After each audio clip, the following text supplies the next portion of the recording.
மக்கள் டிவில முதல்ல ஆர்ஜேவா ஜாயின் பண்ணி அதுக்கப்புறமா சன் டிவி வரைக்கும் இப்போ கொடி கட்டி பறந்துட்டு இருக்கவங்க தான் நம்மளுடைய சித்து. சின்ன பாப்பா பெரிய பாப்பா மற்றும் டார்லிங் தொடர்ல ரொம்பவே பிஸியா நடிச்சு வந்துட்டு இருக்காங்க. கட்டுப்பான ராணுவ குடும்பத்திலிருந்து வந்தவங்க தான் நம்மளுடைய சித்து.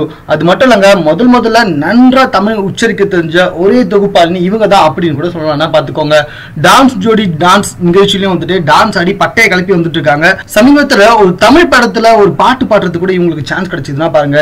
இப்படி பல அவதாரங்கள் எடுத்து வந்துட்டு இருக்காங்க நம்மளுடைய சித்து. மேலும் சித்ராவின் இன்னொரு அடையாளம் என்ன அப்படின்னு சொல்லி கேட்டீங்கன்னா அது கவுன்சிலிங் கொடுக்கறதாங்க.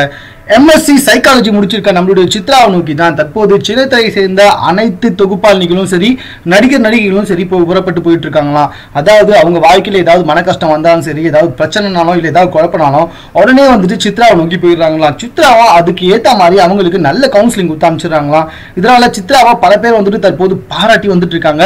அது மட்டும் இல்ல, ரொம்ப சீக்கிரமாவே வந்துட்டு தொகுப்பாளினிகள் லிஸ்ட்ல வந்துட்டு ரொம்ப ஒரு உயர்ந்த இடத்துக்கு போனவங்க நம்மளுடைய சித்ரா. அதுக்கு காரணமும் இந்த கவுன்சிலிங் கொடுக்குற விஷயம் தான் அப்படின்னு சொல்லிட்டு இருக்காங்க. கவுன்சிலிங்னு சொல்லிட்டு யாராவது கால் பண்ணா கண்டிப்பா அவங்களுக்கு தான் முன்னுரிமை கொடுப்பாங்களாம். சைக்காலஜில ஆய்வு செய்து முனைவர் பட்டம் வாங்கணும் அப்படின்றதா நம்மளுடைய சித்ராவோட ஒரு மிகப்பெரிய ஆசை அப்படின்னு அவங்களே ஓப்பனாகவும் சொல்லியிருக்காங்க. மேலும் இது போன்ற விஷயங்களை உடனுக்குடன் தெரிந்து கொள்வதற்கு எங்களோட சேனலை சப்ஸ்கிரைப் பண்ணுங்க. இந்த வீடியோ பிடிச்சிருந்தா லைக் பண்ணுங்க. உங்க கமெண்ட் எதுவும் இருந்தாலும் ஓகே, எங்க கூட ஷேர் பண்ணிக்கோங்க. தேங்க்யூ.